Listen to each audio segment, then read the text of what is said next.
Hello. അപ്പൊ ആരൊക്കെയാ rambutan lovers? ഇത് റംബൂട്ടാൻ സീസൺ അല്ലേ. എനിക്ക് റംബൂട്ടാൻ ഭയങ്കര ഇഷ്ടമാണ് കേട്ടോ. പക്ഷെ ഇത് ഞാൻ മേടിച്ചതല്ല. ഇത് നമ്മുടെ ചങ്ങനാശ്ശേരിയിലെ അച്ഛനും അമ്മയും ഇപ്പൊ താമസിക്കുന്ന വീടിന്റെ ബാക്കിലെ പറമ്പിലെ കാഴ്ച കേട്ടോ. റംബൂട്ടാൻ ഇങ്ങനെ പൂത്ത് നിൽക്കുന്ന ഭയങ്കര ഭംഗിയായത് കാണാൻ. അപ്പം ഇവിടുത്തെ ഒരു പ്രത്യേകത ഞാൻ നോട്ട് ചെയ്തത്, ഇത് 2 ടൈപ്പ് മരം ഉണ്ട് കേട്ടോ. റംബൂട്ടാൻ്റെ നമ്മുടെ ചക്ക പോലെ തന്നെ വരിക്കയും കൂഴയും. അതിന്റെ ഡിഫറൻസ് ഞാൻ കാണിച്ചു തരാം. ഏകദേശം അതേമാതിരി തന്നെ.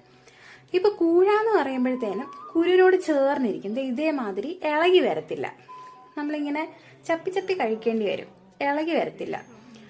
അതേസമയം വരിക്കാന്ന് പറയുമ്പോൾ ഈ സീഡ് നമുക്ക് ഇങ്ങനെ അടർത്തി മാറ്റിയെടുക്കും. ഡിമാൻഡ് കൂടുതലും, കഴിക്കാൻ കുറച്ച് രസം കൂടുതലും ഇതിനാണ്. പക്ഷെ രണ്ടും ഒരേ ടേസ്റ്റ് തന്നെ. അപ്പൊ തിരുവനന്തപുരത്ത് നിന്ന് വന്ന പാടെ തിരിച്ച് പാക്ക് ചെയ്യാനായിട്ട് പറമ്പിൽ പോയി നിന്ന് പറിക്കുന്ന കാഴ്ച കേട്ടോ ഇത്. അപ്പൊ എല്ലാവർക്കും ബൈ.